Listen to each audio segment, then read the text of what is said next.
Vamos a ver el día de hoy lo que es la rotación de medicina interna, la labor que va a cumplir el interno en lo que es hospitalización.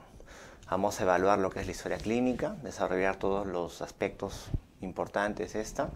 Vamos a también ver lo que es, luego de la historia clínica, cómo plantean los síndromes en los pacientes. Vamos también a evaluar lo que es la evolución que tienen que hacer todos los días de los pacientes que están hospitalizados y por supuesto la metodología que tiene que seguirse al momento de presentar un caso clínico. Empezamos con lo que es la historia clínica. La historia clínica, ¿para qué me sirve? La historia clínica me da lo que es el diagnóstico clínico. Muchos dicen que casi el 90% de un diagnóstico clínico va a depender de que hagas una buena historia clínica. ¿Y cuáles son los pasos que tengo que seguir yo para hacer ese diagnóstico clínico? Tengo que, obviamente, desarrollar lo que es la historia clínica. Vamos a ver las partes de esta.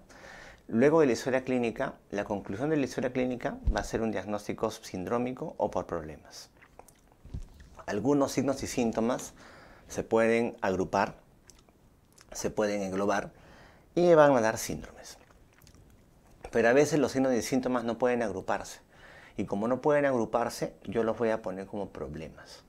Por ejemplo, yo puedo tener un síndrome de derrame pleural o efusión pleural, ¿no? Es válido porque tiene signos y síntomas, vamos a verlos después. Pero también el paciente puede venir por hemoptisis. Yo no voy a poner síndrome de hemoptisis, eso yo lo colocaré como un problema. Hemoptisis. Y así. Lo que no lo puedo poner como síndrome, lo pongo como problema. Una vez que yo elaboro mis síndromes o problemas, yo tengo que plantear etiologías que me expliquen estos síndromes o problemas. Y son los diagnósticos presuntivos. Por ejemplo, efusión pleural y hemoptisis.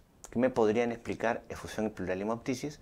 Podría ser tuberculosis, podría ser una neoplasia maligna. Luego, hasta aquí llega la parte clínica. Lo que yo observo, lo que yo examino, llega hasta acá. Diagnósticos sindrómicos y presuntivos. Para yo confirmar esos diagnósticos presuntivos o meter otras alternativas, yo tengo que elaborar un plan de trabajo. Acá vienen los exámenes auxiliares. Luego de que me vienen los exámenes auxiliares, yo tengo que hacer una correlación clínica entre los resultados de exámenes auxiliares y la clínica del paciente. Eso es lo que es la evaluación clínica de los exámenes auxiliares. Por ejemplo, me viene un simple hemograma, con lo que he planteado, efusión pleural, hemoptisis. En un simple hemograma, ¿qué conclusión puedo tener? Yo planteé tuberculosis y planteé neoplasia maligna. Entonces, en el hemograma, por ejemplo, encuentro aumento de los monocitos, monocitosis. Entonces, yo veo, reviso, saco la conclusión. Bueno, no es un elemento diagnóstico, pero la monocitosis puede acompañar a infecciones crónicas como tuberculosis, por ejemplo. O en el hemograma yo encuentro leucocitosis con desviación izquierda. Un poco difícil que tuberculosis y una neoplasia me den eso. Entonces yo podría agregar otro diagnóstico presuntivo como un empiema o una infección más aguda. O sea, tengo que hacer correlación entre el resultado y lo que yo encontré en la clínica. No es simplemente me viene el resultado del laboratorio y yo decir hemoglobina alta, creatinina baja, ¿no? Examen de orina normal, no. Tiene la hemoglobina baja, es normocítica, normocrómica, la anemia, probablemente en relación a enfermedad crónica, también encontramos monocitosis, probablemente en relación a los diagnósticos que hemos planteado. Hacemos correlación. Luego que yo planteé mis síndromes diagnósticos presuntivos y mi plan de trabajo y la evaluación de los resultados, yo puedo hacer el diagnóstico diferencial. El diagnóstico diferencial no se coloca en la historia como tal. El diagnóstico diferencial es un ejercicio mental. ¿Ya? Es un ejercicio mental en el cual yo voy a discernir por qué es ese diagnóstico o por qué no es este otro diagnóstico.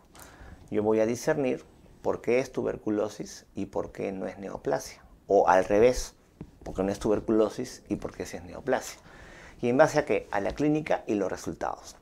Yo digo que es tuberculosis porque tiene monocitosis, tiene una BCG elevada y la biopsia de pleura salió una reacción granulomatosa crónica. Yo digo que no es neoplasia porque no salen células malignas, marcadores tumorales son negativos, la clínica tampoco iba compatible, quizás, no lo sé. Es el ejercicio mental que yo hago con la clínica y con el laboratorio. ¿Para qué? Para darme un diagnóstico nosológico, un diagnóstico de enfermedad, lo que es el diagnóstico definitivo. Y esto sí viene sobre la clínica. Yo concluí que es tuberculosis. Y ya lo pongo, tuberculosis de la pleura, pleural, etc., ¿no? O pleuropulmonar, si es que corresponde. Entonces son todos los pasos que yo tengo que seguir para llegar a un diagnóstico definitivo. El diagnóstico nosológico, el diagnóstico de enfermedad. Cuando yo no sé qué tiene el paciente, yo planteo síndromes o problemas. Un paciente viene a emergencia, yo no sé todavía qué tiene, planteo síndromes o problemas. Un paciente se hospitaliza por primera vez, no sé qué tiene, planteo síndromes o problemas. Y planteo alternativas que me expliquen los síndromes o problemas, que son los diagnósticos presuntivos.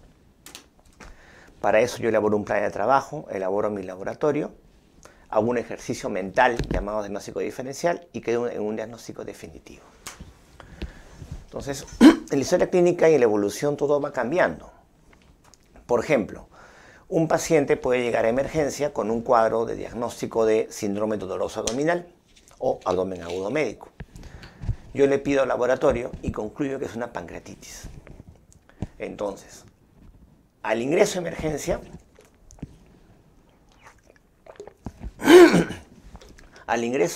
emergencia, probablemente yo plantee el diagnóstico de abdomen agudo médico o síndrome doloroso abdominal. Pero cuando ya me vienen las enzimas pancreáticas elevadas, y yo ya sé que es una pancreatitis, yo pongo el diagnóstico pancreatitis aguda. Ya no tendría sentido que yo ponga síndrome doloroso abdominal, pancreatitis aguda. No, porque yo ya sé qué tiene el paciente. Cuando yo no sé qué tengo, planteo síndromes o problemas. Viene un paciente con una poliartritis. Yo planteo artritis reumatoide, planteo lupus. Yo no sé qué tiene el paciente, tiene poliartritis, es un problema, un síndrome. Cuando yo ya sé que tiene el paciente, yo pongo lupus eritematoso sistémico, ¿no? Con compromiso, bueno, articular. Pero ya no pongo síndrome de poliartritis. Me refiero a eso. Eso es algo que tienen que tener en cuenta en la historia clínica. Entonces, la historia clínica viene a ser el primer paso. Paso fundamental para un buen diagnóstico clínico. Y el producto de la historia clínica va a ser diagnóstico sindrómico por problemas. De acá se derivan los diagnósticos presuntivos, o sea, enfermedades que me expliquen esos síndromes. Para yo saber qué presuntivo es el correcto, yo voy a elaborar un plan de trabajo.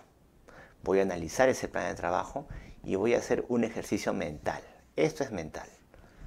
Diagnóstico diferencial, ¿no? ¿Por qué es tuberculosis? ¿Por qué es neoplasia? Incluso hay la posibilidad de que salte un diagnóstico que no lo había planteado. Yo planteé tuberculosis en neoplasia, pero el laboratorio, la biopsia salió una micosis, una enfermedad micótica. Raro. No se sientan mal. Tú planteas los diagnósticos presuntivos en base a criterios de frecuencia y unidad clínica. Plantea lo más frecuente. No sale lo más frecuente y es un hecho anecdótico. ¿No? Luego de mi ejercicio mental yo planteo definitivamente esta enfermedad. La gran mayoría de veces planteo un solo diagnóstico definitivo, pero puede que según tu análisis de los resultados de los exámenes auxiliares y la clínica puedan ser dos diagnósticos en el paciente, dos diagnósticos definitivos. Puede darse también. Pero medicina interna, recuerda, se basa en dos principios fundamentales, que son criterio de frecuencia y criterio de unidad clínica. Criterio de frecuencia me refiero, planteas primero siempre lo más frecuente. Tengo hemoptisis, planteo bronquiectasias, planteo tuberculosis, por ejemplo, una neoplasia. No planteo síndrome de Goodpaster, no. Criterio de frecuencia. Más sabe el que plantea lo más frecuente. Luego, criterio de unidad clínica. Planteo 5 síndromes, tengo que plantear una enfermedad que me explique los 5 síndromes o problemas. No planteo 5 enfermedades. Unidad clínica. Todo se debe a una sola causa, en la gran mayoría de casos. Que puede ser que un paciente tenga 3 enfermedades, sí puede ser, pero yo tengo que pensar siempre que todo se explica por una sola causa. Viendo eso, pasamos lo que es a la historia clínica. La historia clínica contiene lo que es la anamnesis, lo que son los antecedentes, lo que es el examen físico. En anamnesis tenemos lo que es la afiliación y lo que es el relato cronológico y todo lo demás. Y el producto, como ya les he mencionado, va a ser el diagnóstico sindrómico o por problemas. Y una vez que planteo síndromes o problemas, planteo etiologías probables a esos síndromes o problemas, que son los diagnósticos presuntivos. Ya para saber cuál corresponde o no, yo tengo que hacer un plan de trabajo. Exámenes de laboratorio, radiológicos, procedimientos, biopsias, y sacar un diagnóstico definitivo finalmente. Luego de hacer el ejercicio mental que se llama diagnóstico diferencial. Repasemos un poco la anamnesis. ¿Qué tengo que hacer yo en la anamnesis, en mi relato? Recomendaciones. Agotar un síntoma. Si yo empiezo refiriendo dolor en el paciente, dolor, tengo que en ese momento que lo cuento agotar. De qué tipo es el dolor, de qué intensidad es el dolor, dónde se origina, dónde se irradia, con qué empeora, con qué calma. Y tengo que dejar en claro cómo fue el curso de ese síntoma. Si yo empiezo la historia con dolor, tiene que quedar claro si ese dolor lo presentó solamente al inicio de la enfermedad, si lo presentó hasta el final de la enfermedad, o si fue intermitente o remitió en unos días y se sumó luego otro síntoma. O sea, indagar si los síntomas persistieron, fueron progresivos, intermitentes o remitieron durante la enfermedad. Porque si yo solamente menciono dolor al inicio, dolor tipo cólico, irradiado, no irradiado, intenso, etc., y nada más, no me va a quedar claro si ese síntoma lo presentó solamente al inicio de la enfermedad o todavía persiste hasta el ingreso. Tiene que quedar claro y lo dejas claro desde un inicio. Otra cosa importante, usar una sola cronología. Si yo empiezo por hace 7 días, continúo con hace 6 días, hace 4 días, hace 3 días, el día de su ingreso. Pero no puede ser porque yo empiece con hace 7 meses, presenta dolor, pero el 15 de diciembre presentó vómitos y 5 días después presentó diarrea, pero hace 3 días presentó fiebre. O sea, te pierdes. Acuérdate que la historia clínica y sobre todo el relato es tu arte. Tú tienes que elaborarlo para que otra persona que no seas tú lo lea y lo entienda perfectamente. La cronología tiene que ser en ese caso perfecta. Luego de que yo he contado en mi relato los síntomas que tiene el paciente o los signos que él mismo ha evidenciado, que puede ser también síntomas sobre todo, yo primero cuento lo que te dice el paciente. Después tengo que contar lo que no te dijo el paciente.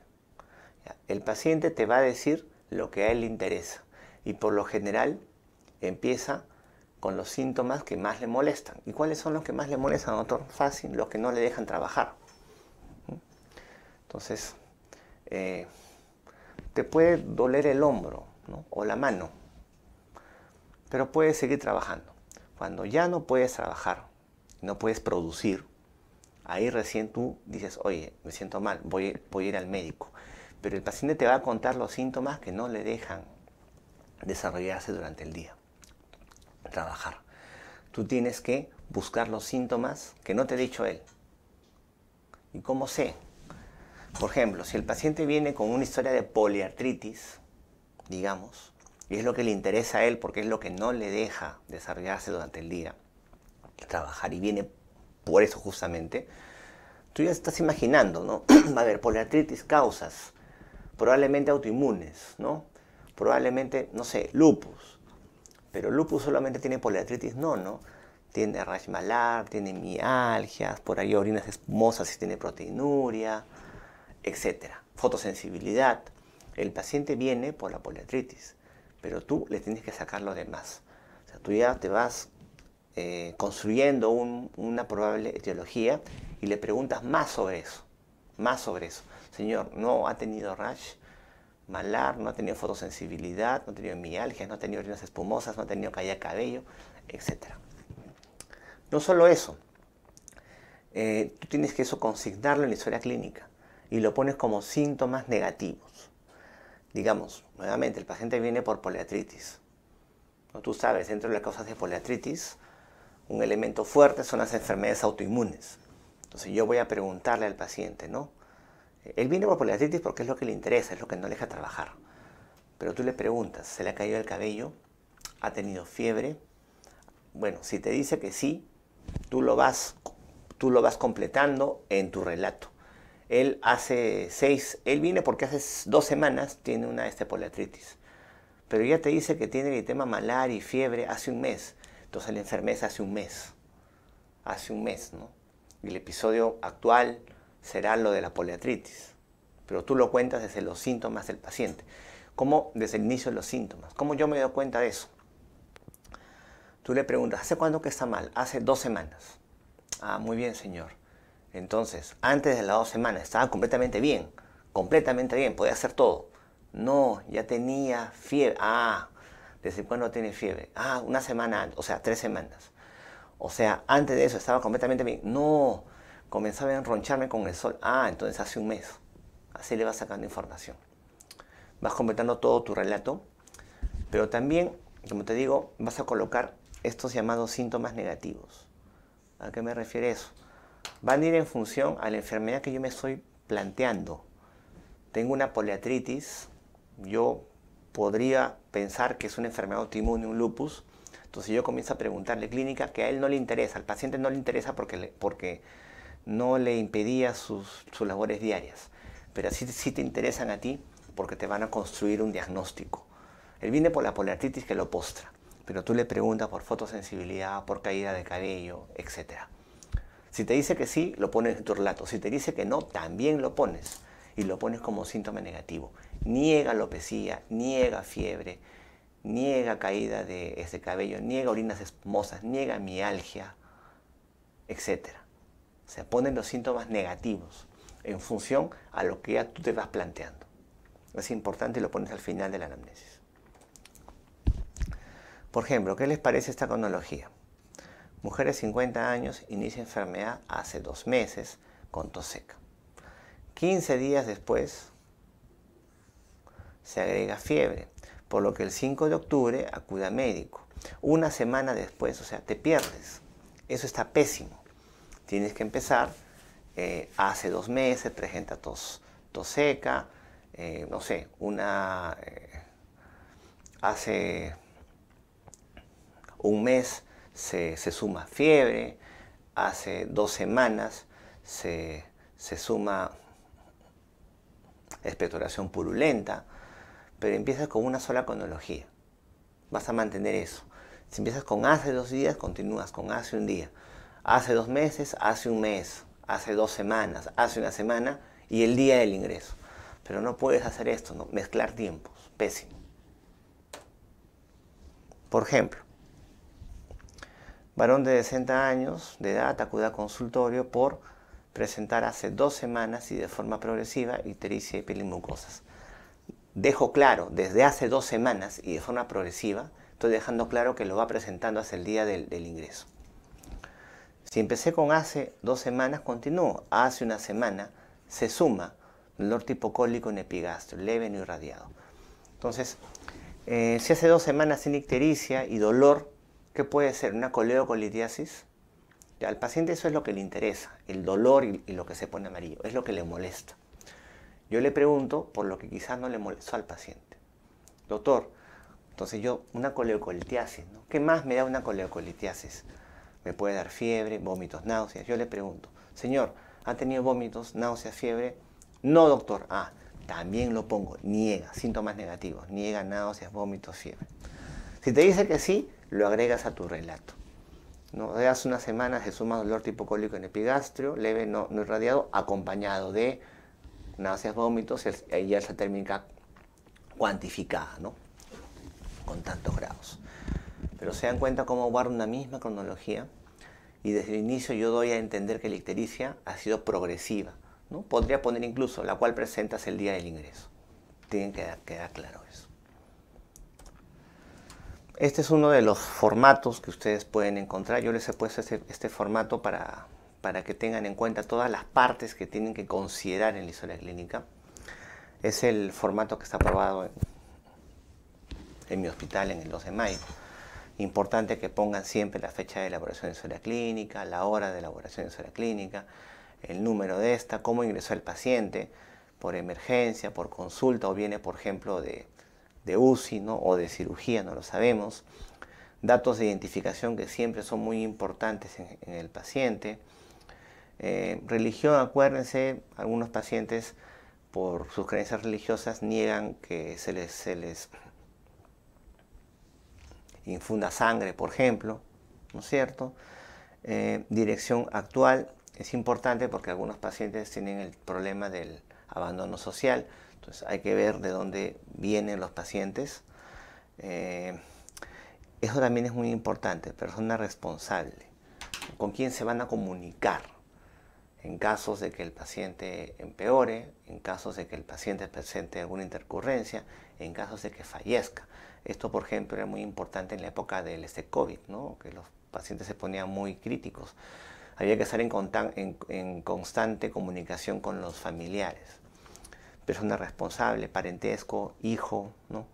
Esposa.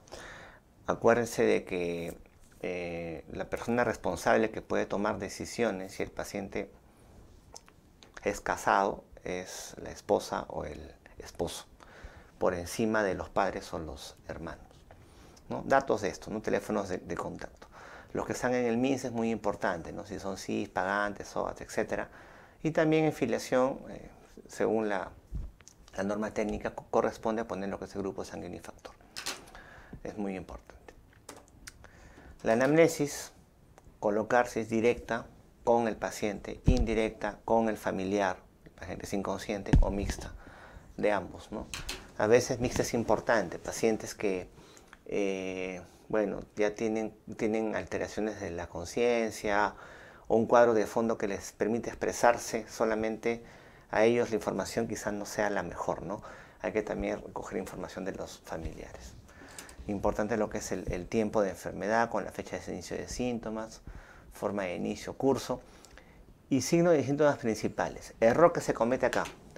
Error que se comete es que colocan todos los signos y síntomas del paciente. No, son los principales. Y doctor, ¿cuáles son los principales? Los que han obligado al paciente a ir a emergencia o ir a consulta. ¿Y cuáles son esos? Por lo general, los síntomas de signos que no les deja al paciente desarrollarse en su vida diaria. Trabajar. El paciente puede tener su rash malar, su fotosensibilidad, pero sigue trabajando. Cuando ya comienzan a doler las articulaciones, eso es lo que no le deja desarrollarse al paciente. Trabajar. Eso justamente, el motivo de ingreso es lo que le colocan ahí. No colocan todos los signos y síntomas. De relato que ya hemos visto, cómo tienen que ponerle una cronología y al final recordar los síntomas y signos negativos. Funciones biológicas que también ustedes recuerdan.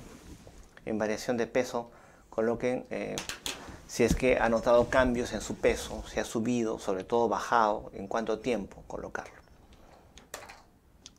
Luego tenemos el tema de los antecedentes. Si bien es cierto, tú vas a poner una pregunta abierta, ¿tiene alguna enfermedad? Y le haces recordar las enfermedades más frecuentes.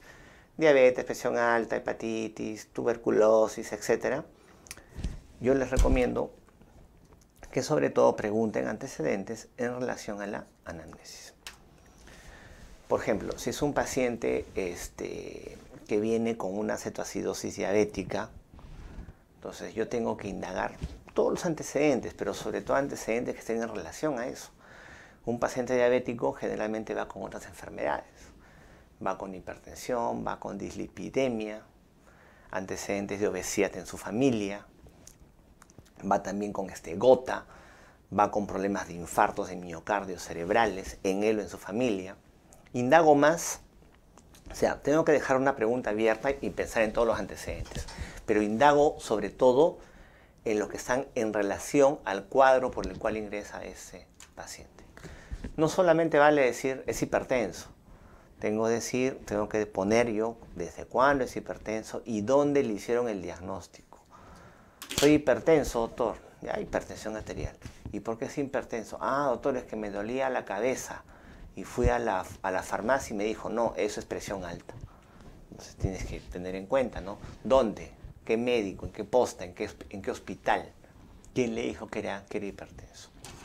Y de ese hipertenso tomó medicinas, le indicaron tratamiento y ver si lo está cumpliendo, ¿no? Cumplimiento, ¿no? O sea, poner incluso también lo de las dosis. Si es hipertenso, ¿qué cosa recibe captopril? ¿Qué dosis de captopril? 25 cada 24. 25 cada 24 es una dosis subterapéutica, subóptima, ¿no? Por lo menos es cada 12 o cada 8.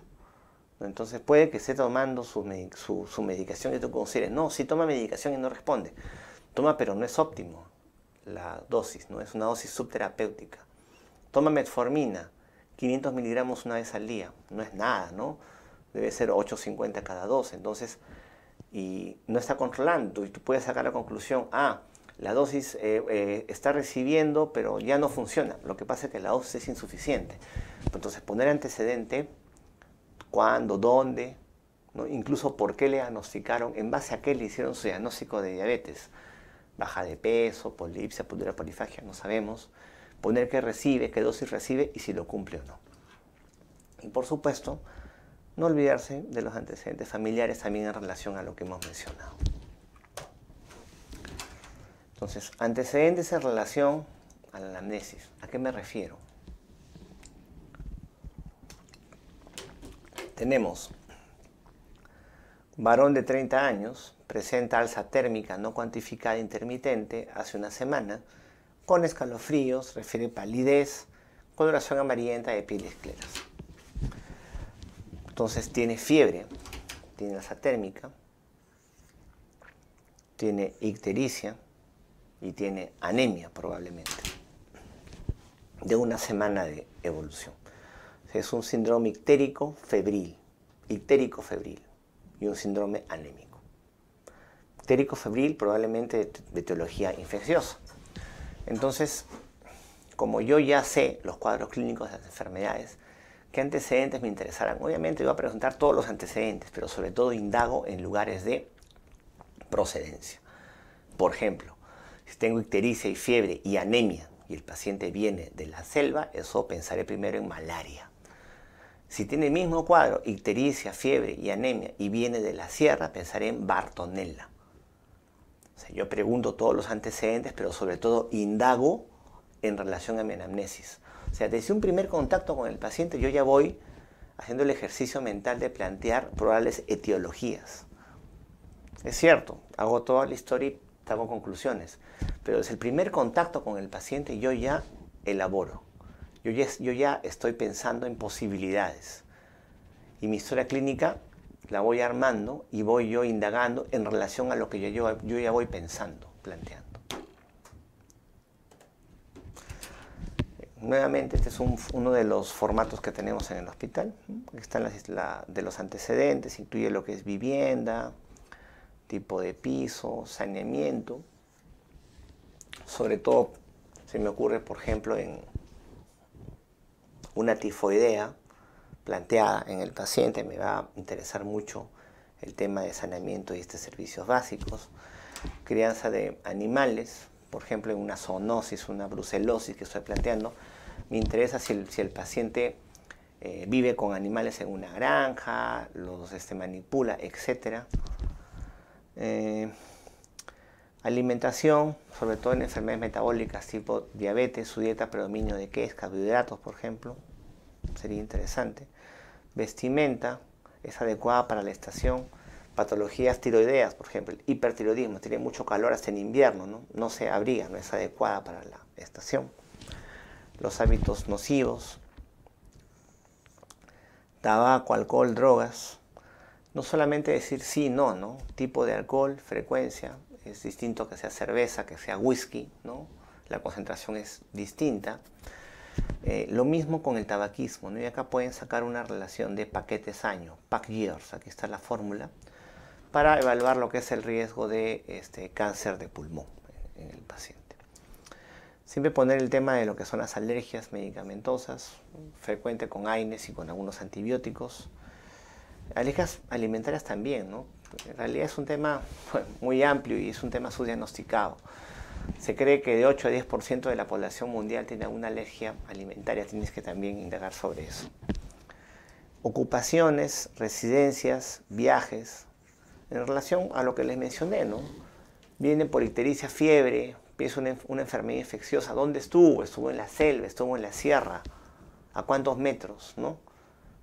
Es un tema epidemiológico importante. Antecedentes fisiológicos que siempre son importantes, los ginecobstétricos, bastante también importantes, gesta y para. Actividad sexual, esto podría significar cierta conducta de riesgo para algunas enfermedades infecciosas, también tiene que estar eso claro. Y antecedentes patológicos, si bien es cierto tienes que preguntar por todos los antecedentes, acá figuran quizás los más importantes. Asma, cáncer, cardiopatías coronarias, cirrosis, COVID también es importante porque me he dejado secuelas pulmonares, diabetes, DCBs, ERC, pulmonares crónicos, hipertensión, falla cardíaca, ETS, VIH, tuberculosis en todas sus formas. Si te puede decir no, pero esta pregunta es clave. Hospitalizaciones anteriores. ¿Se ha hospitalizado, señor? Sí. ¿Pero cómo? Si acá me ha dicho no. Ah, sí, es que estuve mal del hígado. O sea, te puede decir, si le preguntas por enfermedades, te va a decir que no. Pero si le preguntas por hospitalizaciones, sí. ¿No? Pasa, sí, ya, cirrosis, ¿no? Bueno, cirugías, traumas, etc. Puedes ponerlo así, ¿no? Como una lista de este cotejo sí, no. Y acá ya especificas. Especificar. Y aquí está la ayuda. Fecha de diagnóstico, lugar de diagnóstico, tratamiento. ¿Cuándo le han diagnosticado? ¿Qué fecha? Acá sí pone fechas. 2020, ¿no? Octubre de 2020. ¿Quién le diagnosticó? El endocrinólogo, si es diabetes, el internista, el médico general, el farmacéutico, en la farmacia, ¿no? La vecina. Me gusta mucho el dulce. El familiar le dice, tienes diabetes. Y desde ahí el paciente asume que tiene la enfermedad. Y si tú le preguntas simplemente, ¿es diabético? Sí, te va a decir. No. Una vez un paciente vino por una herida que no le cerraba. Y en la farmacia le dijeron que tenía diabetes. Y él lo manifestaba como un antecedente. Para que se den cuenta. Entonces, no solamente decir si tiene o no tiene, sino especificar quién le hizo el diagnóstico y si recibe el tratamiento y también la dosis, porque tú puedes asumir de que la enfermedad está descontrolada, pero en realidad está recibiendo una dosis subóptima, subterapéutica. Luego del antecedentes, primero anamnesis, viene lo que es el examen físico. Si bien el examen físico está sistematizado por aparatos de sistemas, ustedes ya lo conocen, yo les recomiendo que en la práctica, al examinar al paciente, lo hagan de la cabeza a los pies. Empiezan por el pelo, bajan por los ojos, la cara, piel de la cara, cavidad oral, tórax y ganglios, tórax y pulmones, cardiovascular, abdomen, baja. Para que no se te pierda nada. ¿Va a ser completo? Sí, va a ser completo. Pero voy a indagar más en signos clínicos, de acuerdo a anamnesis y antecedentes. Si tengo un ictérico febril, con anemia que viene de la selva, va a ser examen físico completo. Pero sobre todo yo buscaré, por ejemplo, ¿qué? Hepatoesplenomegalia, adenopatías, etc. Si viene por poliartritis y antecedente de rash malar, yo obviamente voy a hacer un examen clínico completo, pero buscaré signos y síntomas que me refuercen esa enfermedad. Si yo planteé lupus, importante ver cavidad oral, úlceras orales, por ejemplo. Importantísimo. O sea, completo, pero siempre indagando en relación a lo que yo ya estoy pensando en el paciente. Si es cierto, la conclusión de la historia clínica son diagnósticos sindrómicos y problemas, pero desde el primer momento que yo tengo contacto con el paciente, yo llevo planteando patologías. Por ejemplo, viene un paciente con melanosis facial, pigmentación. Oye, no ser un Addison, y yo ya voy planteando eso desde un primer momento. Y mi anamnesis, mis antecedentes, mi examen físico van a ser completos, pero van a ser dirigidos a lo que yo ya voy planteando desde el primer contacto con el paciente. Examen físico, empezamos por funciones vitales. Dentro de las funciones vitales hay una que ya forma parte de, para algunos, que es la saturación de oxígeno. Saturación de oxígeno según el FiO2 y se recibe algún tipo de dispositivo de oxigenoterapia. presión arterial media, presión arterial en general, frecuencia cardíaca, de pulso, respiratoria. Frecuencia cardíaca y frecuencia de pulso deberían ser iguales, ¿no? Cardíaca 100, de pulso 100, pero a veces no. A veces tengo más latidos que pulsaciones. No todo lo que late a veces se expresa como pulso. Y cuando la diferencia de latidos y pulsaciones es más de 10, o sea, tengo más latidos que pulsaciones con una diferencia más de 10, se llama pulso deficitario. Y el pulso deficitario es el diagnóstico clínico de fibrilación auricular. Tenemos lo que es el aspecto general. Bueno, tienen que poner también acá lo que son sondas, catéteres, dispositivos, ¿no? Si es que el paciente tiene sonda Foley, nasogástrica, un tubo de tórax, etc. Piel y faneras, se pone normal o anormal, y si es anormal, describes tú. Describes las características si es que encuentras algún tipo de lesión. Vamos a ver las lesiones fundamentales. Lo mismo lo que es el tejido celular subcutáneo, ¿no? En caso de que tengas, por ejemplo, una celulitis, ¿no? Hay un aumento de volumen o empastamiento a tal nivel, y describe siempre lo que son las características. Acá, por ejemplo, tenemos las lesiones fundamentales a nivel cutáneo, las máculas, que básicamente son manchas, las pápulas, que son lesiones elevadas de hasta 1 centímetro. Si son más de 1 o 2 centímetros son placas, como por ejemplo son lesiones elevadas de más de 1 o 2 centímetros, son las placas, que acá por ejemplo tenemos a un paciente con psoriasis. Y si es una lesión circunscrita, profunda, viene a ser lo que es un nódulo, como lo que encontramos en el acné, ¿no? Son lesiones profundas, circunscritas, y si estos nódulos fistulizan, se ulceran y fistulizan, se denominan gomas. Cuando un nódulo se ulcera y fistuliza, se llama goma. Así se llama lesión cutánea. Y una goma, históricamente, bueno, recordarán, se asociaba mucho con sífilis terciaria, lo cual ya no se ve, pero una goma actualmente puede plantear tuberculosis cutánea, micobacterias atípicas, esporotricosis, actinomicosis, nocardia, entre otras. Ganglios linfáticos, y acá te pongo las regiones ganglionares palpables, occipitales, cervicales, submaxilares, submentonianos, epitocleares, popliteos, inguinales, supraclaviculares. Recuerda que al palpar un ganglio tú tienes que poner una serie de características que vamos a ver a continuación para definir si es un ganglio significativo o no. Los ganglios se pueden palpar hasta 0.5 centímetros. Los inguinales hasta 1.5 centímetros pueden ser normales. Pero hay ganglios que tú nunca debes palpar. O sea, hay zonas en que nunca deben haber ganglios palpables. Si los hay, alta posibilidad de patología. Una de ellas, principalmente, son los supraclaviculares. Los ganglios que palpas acá, los supraclaviculares, nunca debes encontrarlos. Y si los encuentras, alta probabilidad de neoplasia, ¿ya? Gástrica o de otro sitio. Otro ganglio que es infrecuente y que debería también llamarte la atención es el ganglio epitroclear. ¿Ya? Epitroclear también. Pero, por ejemplo, ganglios inguinales puedes tener, ganglios cervicales también, tienes faringitis, ¿no? Y pueden quedarse. Aparato locomotor es un tema bastante complejo, ¿no? Ves el tema articular, si hay signos de inflamación articular, hay aumento de volumen, calor, signo del témpano, limitación de los movimientos articulares.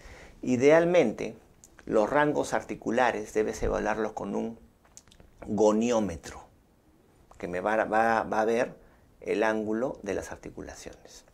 Si no tienes el goniómetro, casi nadie lo tiene si no eres especialista, simplemente tú lo describes como limitación a la movilización de la articulación tal, limitación a la extensión, a la flexión, la lateralización, lo pones así, limitación funcional a tal movimiento.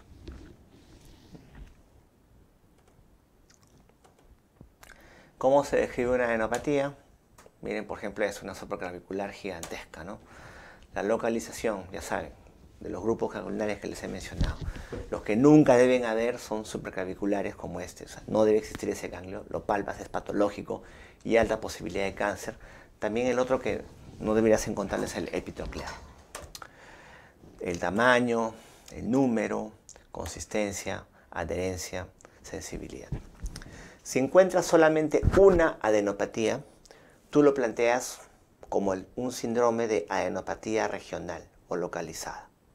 Puedes ponerlo como síndrome de adenopatía regional o simplemente lo pones como un problema, ¿no? Adenopatía regional, sin ponerle al inicio síndrome. Pero si encuentras ganglios en 2 o más grupos ganglionares no contiguos, por ejemplo, cervicales, inguinales, axilares, acompañado o no de hepatoesplenomegalia, eso se llama linfoadenopatía generalizada o también llamado síndrome linfoproliferativo. El síndrome linfoproliferativo es la presencia de adenopatías en 2 o más grupos ganglionares no contiguos que se pueden acompañar o no de hepatoesplenomegalia. Lo puedes poner como síndrome linfoproliferativo o como un problema linfoadenopatía generalizada. ¿Okay? Aquí están los principales ganglios y algunas patologías que podrían relacionarse. Por ejemplo, los ganglios epitrocleares, que no deberían palparse, se asocian mucho con mononucleosis, linfoma, leucemias, sífilis secundarias. Yo le puedo añadir ahí enfermedad por arañazo de gato. La enfermedad por arañazo de gato me da un síndrome de linfoadenopatía regional o localizada, ¿no? El arañazo ocurre en la mano, ahí se inocula la Bartonella hensela y la adenopatía puede ser epitroclear o axilar, que es lo más común. Los inguinales, bueno, pueden estar frecuentes por un uñero, por onicomicosis, por celulitis, por supuesto pensar en ITS. Nunca se escapan también lo que son los melanomas acrales, ¿no? Tienes un tumor, un lunar con características atípicas en planta de pie acral, la meta va a ser a nivel ganglionar, a nivel inguinal. Recuerda que los inguinales pueden ser hasta 1.5 centímetros normales. Occipitales y auriculares, clásicamente, ya lo saben por pediatría, rubiola, o infecciones también del cuero cabelludo. Y los ganglios supraclaviculares. Los supraclaviculares nunca deben palparse. Si los palpas, es enfermedad. ¿Y qué enfermedad? Altamente probable, cáncer. Supraclavicular derecho, meta de pulmón y mama ipsilateral. Supraclavicular izquierdo, meta de pulmón, mama, de abdomen. Clásicamente, asociado acá a neoplasias de abdomen, ¿no? Cáncer gástrico, por ejemplo. Es llamado el ganglio de Virchow, ¿no? El supraclavicular izquierdo. Pero en general no solo es gástrico, puede también ser de cavidad torácica, cavidad abdominal, ¿sí? Pero son ganglios que nunca deberías encontrar. Axilar, bueno, también de las infecciones, enfermedad por arañazo de gato, no se olviden, y también metástasis pulmonares o de mama.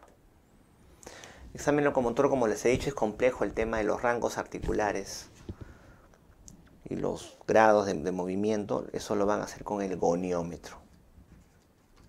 Goniómetro. Un aparato que sobre todo lo usan los especialistas de reumato o de traumato. Lo que tú puedes describir es limitación funcional a la hiperextensión, a la flexión, lateralización, abducción, aducción, etc. Limitación funcional por dolor puedes poner a la hiperextensión. No seas tan específico con el tema de los grados. Y a nivel articular, pues tienes que describir lo que son los signos de inflamación articular, ¿no? Aumento de calor, hinchazón, signo del témpano, etc. Y eso es importante, ¿no? Es importante en un paciente, por ejemplo, con una poliartritis, que tú describas bien, porque me va a servir para armar mis síndromes. Acá tenemos una poliartritis de manos. En este caso, es una artritis de interfalángicas distales. Y acá es una artritis de interfalángicas proximales y metacarpofalángicas, ¿no? Metacarpofalángicas e interfalángicas proximales. Acá son interfalángicas distales. Entonces, yo pongo un síndrome de poliartritis. Y es una poliartritis de manos. ¿Pero qué más? Por ejemplo, si es una poliartritis de manos de interfalángicas distales, acá yo plantearé una artritis psoriásica. Pero si es una poliartritis de manos de metacarpofalángicas, de falángicas proximales, acá plantearé una artritis reumatoide. ¿Se dan cuenta que la distribución me cambia las posibilidades? ¿Por qué? Porque la artritis psoriásica es la artritis inflamatoria más común en interfalángicas distales. En cambio, interfalángicas proximales y metacarpofalángicas, artritis reumatoide. ¿No? Pues es importante ser específico en lo que es esos temas. Bueno, en cabeza y cuello, dentro de todo, no se olviden el tema de las facies. Tenemos acá un paciente con una facie, ¿no?, hipotiroidea, una facie hipertiroidea, una facie hipocrática o consuntiva, un paciente con una neoplasia. Y a la palpación de la tiroides se hace por atrás del paciente y se le pide que degluta para poder palpar la tiroides. No se sientan mal si al inicio no la palpan. Si no tienes expertise, si no tienes experiencia, es complicado. Pero con la práctica lo vas a lograr, no hay mayor problema, ¿no? Y todo lo que tienen que describir el examen físico. Hay dos cosas que siempre nos olvidamos de examinar y son muy importantes: la cavidad oral y los genitales. Nadie le abre la boca al paciente y le examina. A veces puede estar ahí el diagnóstico, puedes encontrar aftas orales que lo relacionas con una enfermedad, puedes encontrar pigmentación que lo relacionas con otra, puedes encontrar hasta focos sépticos. Una vez una paciente diabética con fiebre, hemograma con leucocitosis, no tenía foco, no había foco ni pulmonar, no había foco ni urinario ni cutáneo. Le abrimos la boca y tenía una periodontitis muy severa, con pus por las encías. Ese era el foco séptico, aparte de ese riesgo de proliferación de anaerobios y neumonías aspirativas. Tórax y pulmones, y bueno, todo lo que es tórax, abdomen, cardiovascular tiene su proceso, ¿no? Inspección, palpación, percusión, auscultación. Siempre comienza de las bases hacia arriba, ¿no? Y siempre comparativamente, es importante. No solamente la parte posterior, también la parte lateral y la parte anterior del tórax. Ojo. ¿Para qué? Para que tengas los síndromes pulmonares, ¿no? Son algunos de los que ustedes conocen. Síndrome de condensación, de derrame pleural o efusión pleural, neumotórax, atelectasia y las alteraciones que ustedes ya conocen al examen clínico, que me dan esas conclusiones, esos síndromes, ¿no? Diga, señor, 33. Esto es importante, ¿no? Yo sé que por la rapidez y lo demás ponemos simplemente MB, pasa bien en AHT, ¿no? Pero haciendo una buena clínica a nivel de tórax y pulmones puedo sacar muchas conclusiones. Si eso lo combino con la radiología, puedo sacar un diagnóstico clínico bastante certero. Cardiovascular, bueno, idealmente se examina la parte precordial, sobre todo el tema de la auscultación, con el paciente inclinado hacia adelante, con el paciente en decúbito y con el paciente lateralizado hacia la izquierda. Así lo vas a auscultar al paciente para poder tener acceso a todos los focos auscultatorios y poder encontrar cualquier alteración importante. El examen cardiovascular tiene una parte precordial y una parte periférica, que algunos no la recuerdan. Y en la parte periférica vamos a evaluar los pulsos, ¿no? Los pulsos, aquí está carotidio, humeral, radial, femoral, popliteo, tibial posterior y pedio. Son pulsos que son palpables. Veo las características del pulso. Las características del pulso, algunos lo ponían como frades, ¿no? Frecuencia, ritmo, amplitud, depresibilidad, estado de la pared, sincronía. Frecuencia, ritmo, amplitud, depresibilidad, estado de la pared, sincronía. ¿Cómo palpo el pulso? Parece sencillo, ¿no? Pero por ejemplo, vamos a ver.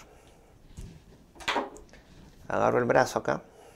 Estos dos dedos los voy a usar para apoyarme en el cúbito de este paciente. Y con estos 3 dedos palpo el pulso radial. O sea, no pongo de frente un dedo, sino estos 2 dedos van al lado cubital del antebrazo y me sirven como un resorte, como un apoyo. Y con los 3 que quedan libres, puedo palpar el pulso radial. Y hago rodar a la arteria radial. Palpo y examino la arteria radial, como que la diseco y la ruedo. ¿Para qué? No solamente para sentir la onda del pulso, sino para ver las características de la pared. Si es una arteria elástica, si es una arteria con una pared dura o irregular, si es una arteria depresible, eso me habla de la elasticidad. De esa manera yo voy a evaluar lo que es el pulso radial. ¿Por qué es importante eso, no? Porque, por ejemplo, pacientes con aterosclerosis muy severa, voy a palpar el pulso, la arteria, perdón, con una serie de nodulaciones, ¿no? Una arteria completamente irregular. Y eso, bueno, en semiología le llaman arteria en tráquea de pollo. Así lo van a encontrar. Arteria en tráquea de pollo, un signo semiológico interesante, ¿no? Ustedes palpan la tráquea del pollo, el pescuezo lo encuentran con nódulos, ¿ya? Es algo así, ¿ya? Una arteria con nodulaciones por la aterosclerosis. Sincronía, ¿no? Que los pulsos sean sincrónicos, por ejemplo. Soplos arteriales. No se olviden de auscultar arterias. Cuando hay una obstrucción del más del 50% de una arteria, es probable que auscultes un soplo. Búscalos a nivel femoral, búscalos a nivel subclavio, a nivel axilar, a nivel radial. Por ejemplo, vasculitis de grandes vasos, una arteritis de Takayasu, puede darme soplos arteriales. Por ejemplo, pacientes con aterosclerosis severa, soplos arteriales. No se olviden de escuchar soplos en pacientes con asimetrías de pulsos e insuficiencia arterial periférica. Signo de Homans, que es el dolor a nivel de la pantorrilla, con la dorsiflexión del pie, de la pantorrilla, es un signo de trombosis venosa profunda. Y también evaluar lo que es en vascular periférico el sistema venoso, ¿no? Venas varicosas, tortuosas, etc. Los focos auscultatorios, no se olviden, tenemos en el segundo espacio intercostal el foco aórtico al frente tenemos el foco pulmonar, también en el segundo espacio. En el tercer espacio el foco accesorio aórtico. En el quinto espacio, en el ápex, la punta del corazón, el foco mitral. Y el foco, el tricuspidio, en el ángulo sifoideo. Entonces, segundo espacio intercostal, en el borde external derecho, tenemos el foco aórtico. Al frente, en el segundo espacio intercostal, en el reborde external izquierdo tenemos el foco pulmonar.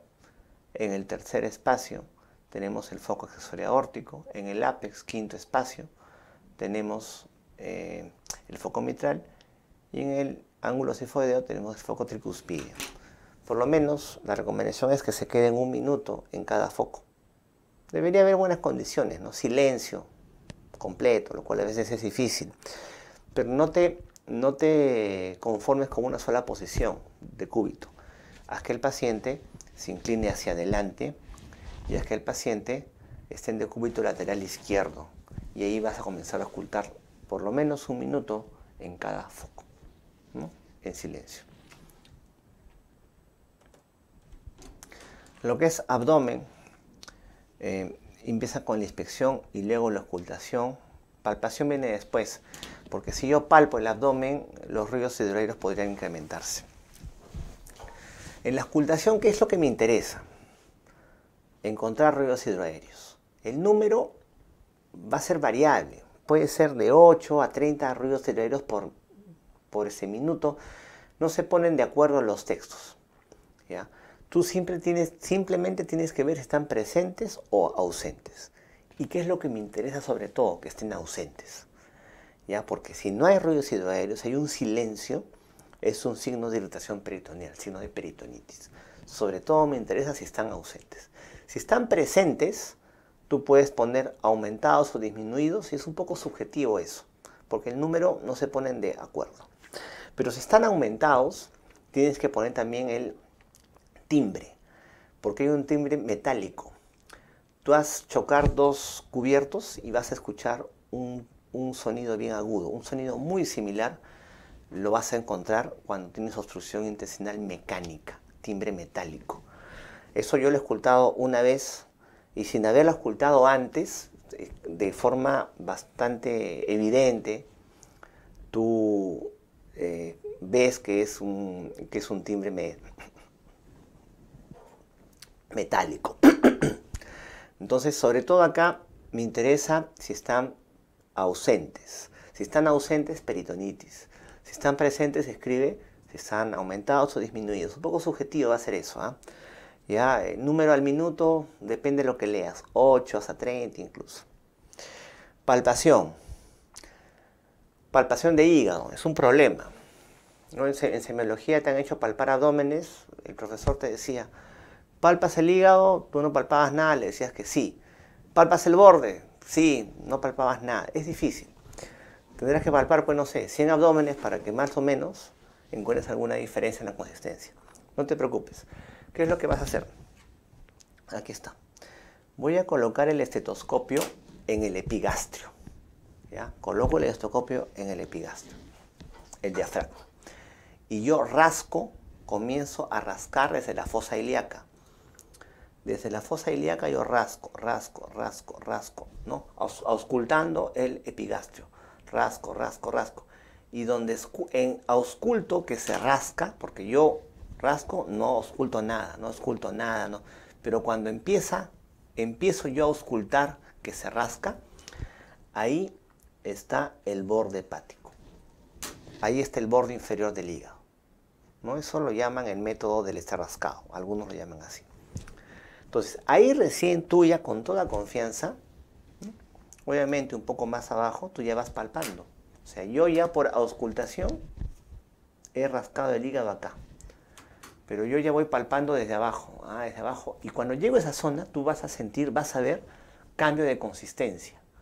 Y ahí te vas a dar cuenta recién, este es el borde hepático. Y ahí sí, es un borde romo, no palpo en sí el borde, no es nodular, es irregular, recién ahí. Y para medir lo que llaman lo que es el spam hepático, o sea, cuánto mide el hígado, yo lo ausculto y lo rasco y luego lo palpo a este nivel. Pero el borde superior, ¿cómo hago? Yo voy percutiendo. Y cuando encuentro cambio en la matidez o submatidez que yo encuentre, ahí está el borde superior. O sea, el borde superior yo percuto. Acá es más mate, por acá es submate o sonoro. Acá es el borde superior. Y acá yo rasco. Acá siento el rascado. Entonces mido cuánto es el spam hepático, ¿no? Recuerda colocar el estetoscopio en el epigastrio y rascar desde fosa ilíaca, y donde ausculta rascado es el borde inferior. Luego, obviamente, para localizar más específicamente alguna masa o alguna alteración, yo uso los cuadrantes, superior derecho, superior izquierdo, inferior derecho, izquierdo, o el sistema de las áreas, de las 9 áreas, ¿no es cierto?, que son el hipocondrio derecho, el epigastrio, hipocondrio izquierdo, los flancos, el mesogastrio, las fosas ilíacas y el hipogastrio, cualquiera de los dos sistemas, para describir en dónde están las alteraciones.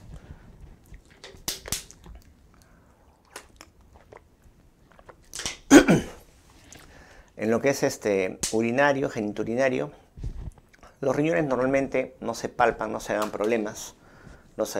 Son palpables cuando hay obviamente alguna tumoración. El paciente es muy adelgazado, podrías palparlo, pero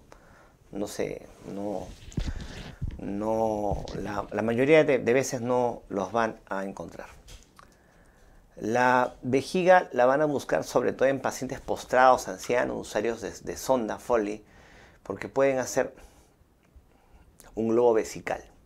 ¿Ya? Entonces, pacientes postrados, ancianos, usuarios de sonda, van a percutir desde el hipogastrio y van a encontrar una matidez. Ya, se matidez en el hipogastrio, se dirigen hacia arriba, sigue siendo mate, y van a ver que hay una distensión abdominal en el hipogastrio que llega hasta el mesogastrio, y van a poder delimitar ahí lo que es la vejiga, ¿no? Globo vesical. Les dije que habían dos cosas que nunca examinábamos, ¿no? Boca y genitales. El examen genital es muy importante. Muy importante porque a veces se nos pasan algunas lesiones como estas. Había un paciente una vez diabético séptico, otro diabético séptico. El primero fue con un absceso ahí a nivel de la boca. El otro paciente diabético también estaba séptico. Aparentemente, examen de orina normal, no había neumonía, no había celulitis, pero nadie le revisó los genitales. Al revisar los genitales encontramos esto. Lesiones necróticas, no era una gangrena de Fournier. La gangrena de Fournier es una fascitis necrotizante del periné y los genitales, ¿no? Y como es diabético, obviamente no hacía dolor, ¿no? También se pueden encontrarse úlceras genitales como las que vemos, y es importante la palpación de los testículos, ¿no? Los testículos, ¿cómo lo palpan? Agarran el testículo como una pinza y lo van palpando con los pulgares. Y palpen sobre todo lo que es el epidídimo, ¿no? El epidídimo, ¿dónde está? Palpación de los epidídimos. Porque los epidídimos, por ejemplo, duros y nodulares, se asocian mucho con lo que es tuberculosis genital. Pienso en tuberculosis sistémica, tuberculosis miliar, yo busco el bacilo por todo sitio, porque la TBC miliar BK suele ser negativo, porque es intersticial. Pero busco en todo sitio, busco ganglios, busco en heces, busco en genitales. Si encuentro un epidídimo como un rosario, eso llamaban el epidídimo arrosariado, un epidídimo duro, nodular, saco biopsia de epidídimo. Puede ser tuberculosis. Y bueno, la última parte de la historia clínica es lo que es sistema nervioso, un poco complejo eso. Acá se los he sistematizado para que se ordenen. Obviamente es un tema que tienen que revisarlo con mayor amplitud. Vamos a darle algunas referencias para que les ayude. Todo empieza por lo que es el estado de conciencia y las funciones mentales superiores. Importante saber cómo estaba en el estado basal este paciente. El Glauco, que tienen que saberlo sí o sí. Minimeltan-Folsen para ver el deterioro cognitivo, ¿no? Y el resto también de funciones superiores. Luego, de forma ordenada, van con los pares craneales. A veces es un poco complicado lo que es evaluar el par olfatorio, ¿no? Es complejo.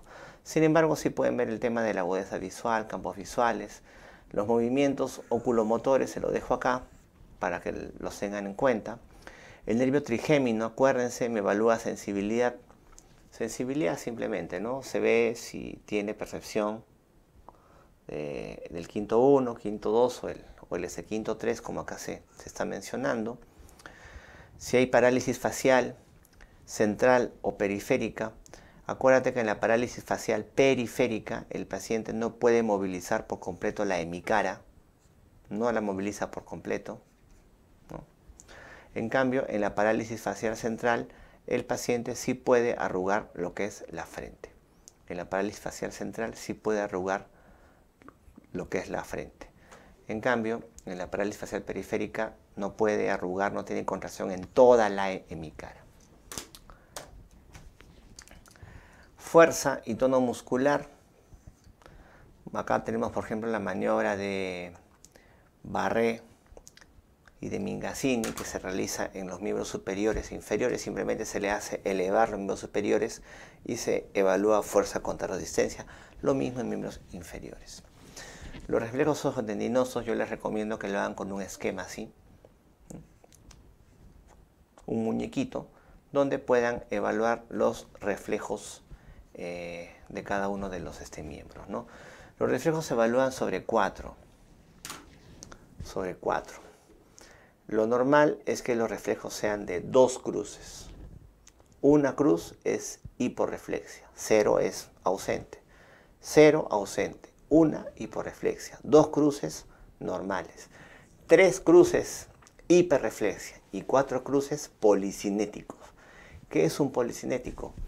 Yo le saco el reflejo bicipital y me sale el bicipital del otro lado. Yo le saco el bicipital y me sale el miembro inferior rotuliano, como en el Chavo. ¿No se acuerdan en el Chavo? Le sacaba un reflejo a Kiko de un lado y salía de la otra pierna, algo así. Esos son los reflejos policinéticos, 4 cruces, ¿ya? 3 cruces aumentados, 2 cruces normal, 1 hiporreflexia, 0 ausentes. Y lo hacen con el muñequito para que sea más explicativo.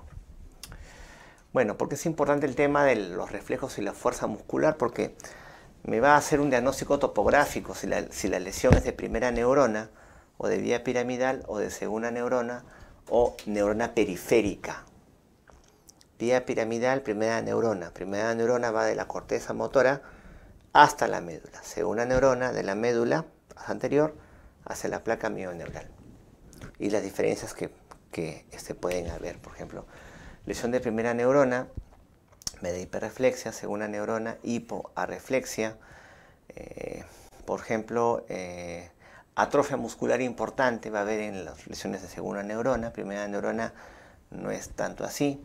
La fuerza muscular va a estar disminuida distalmente, sobre todo en lesión de segunda neurona, y va a tener cierta distribución en lesiones piramidales, ¿no? Va a haber una hemiplejía si la lesión es central, ¿no? Y una paraplejía o paraparesia si la lesión es a nivel de la médula.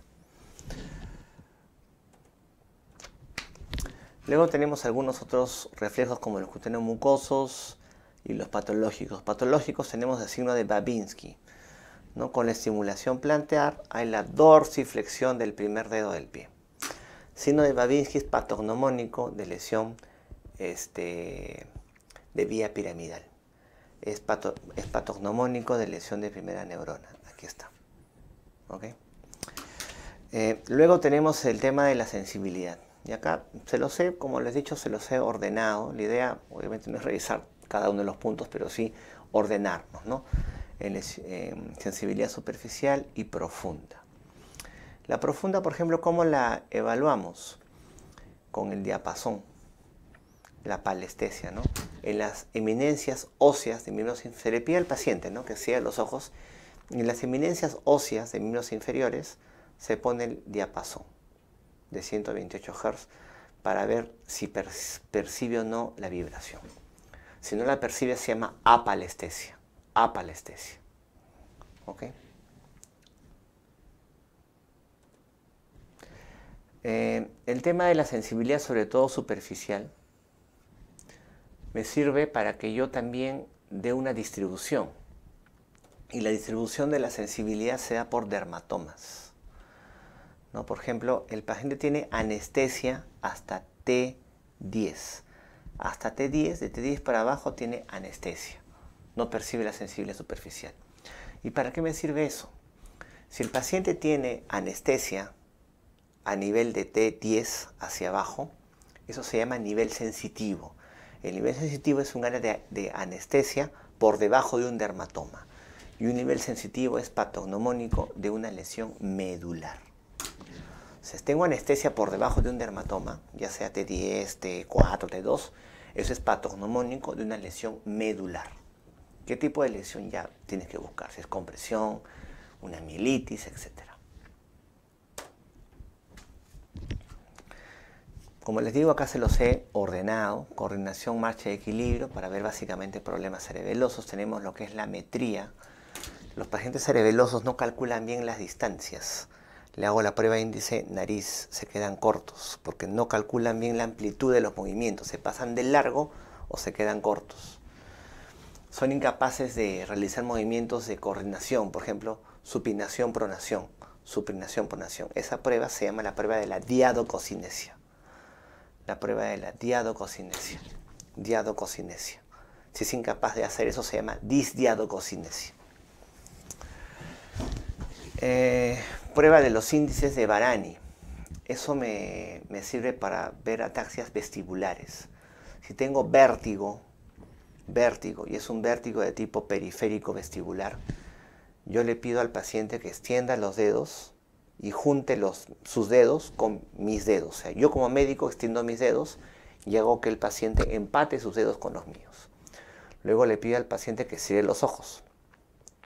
Y si tiene un problema vestibular, el paciente va a desviar los dedos hacia el lado del oído afectado. Esa es la prueba de los índices. ¿Ya? Bueno, marcha, signo de rebote, prueba de Romberg. Bueno, clásicamente se le pide al paciente que junte los pies y cierre los ojos. ¿Ya? Puede que el paciente pierda el equilibrio y abra la base de sustentación. Signo de Romberg, prueba de Romberg no es cerebelosa, prueba de Romberg es sensibilidad profunda, cordón posterior o un problema vestibular. Romberg positivo primero, sensibilidad profunda o un problema vestibular, no es cerebeloso. Ojo. Movimientos anormales, bueno, los signos meningios, ¿no? Rigidez de nuca.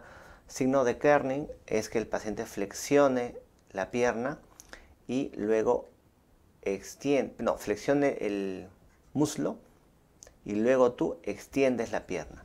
Y si el paciente presenta dolor o encogimiento de la nuca, es signo de Kerning positivo. Signo de Brusinski es que tú eleves los miembros inferiores y va a haber un encogimiento de la cabeza. El paciente ahí también refiere que le duele, es un signo de Brusinski positivo. Entonces, de la historia clínica que hemos visto, algunos de los puntos, voy a sacar una conclusión. Y la conclusión van a ser mis diagnósticos sindrómicos y por problemas. Un ejemplo. Mujer 55 años acude por hemoptisis moderada de un día de evolución. Refiere a una semana de disnea progresiva. Ella viene por lo que más le molesta, hemoptisis.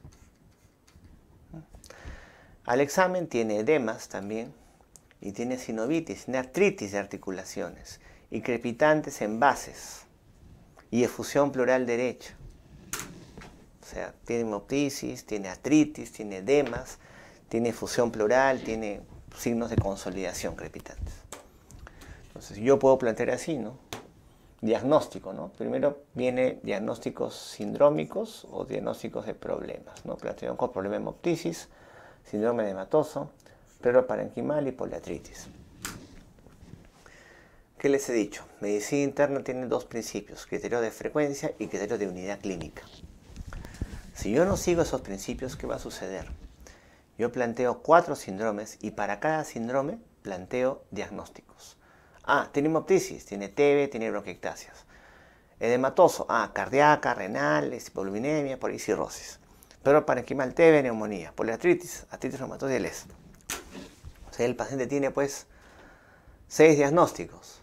No. O sea, si yo pienso que para cada síndrome tengo enfermedades distintas, estoy pensando que el paciente tiene 5 o 6 enfermedades distintas. Eso no puede ser.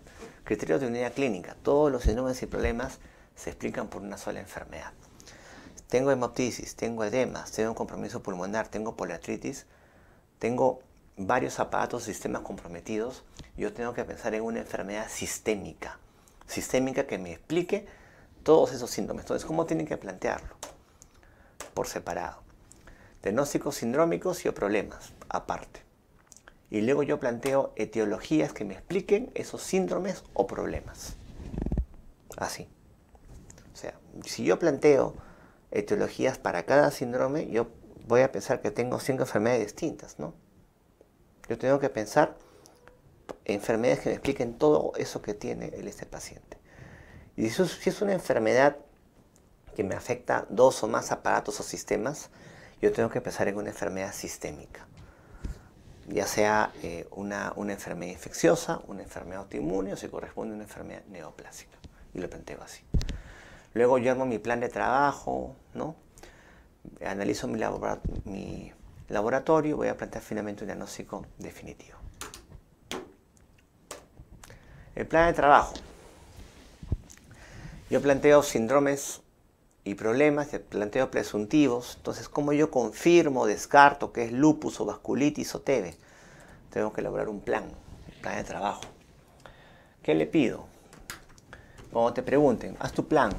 Hemograma, tomografía, ANA, examen de orina, depuración de creatinina, glucosa. O sea, pido un montón de exámenes de forma desordenada. Para que no te desordenes, no te desordenes, vas a plantearlo así. Primero, voy a pensar en exámenes hematológicos. Primero, todo el hematológico que se me ocurra. Por ejemplo, hemograma, velocidad de sedimentación, perfil de coagulación. Pero yo lanzo un examen y yo inmediatamente digo o pienso qué espero encontrar en ese examen. Si planteé lupus, hemograma, ya. ¿Por qué? Porque si es lupus debe haber anemia, linfopenia, trombocitosis o trombocitopenia. Si es lupus, pido perfil de coagulación, porque el lupus va asociado con antifosfolipídico. El antifosfolipídico me prolonga el tiempo de tromboplastina. Bioquímicos, orina.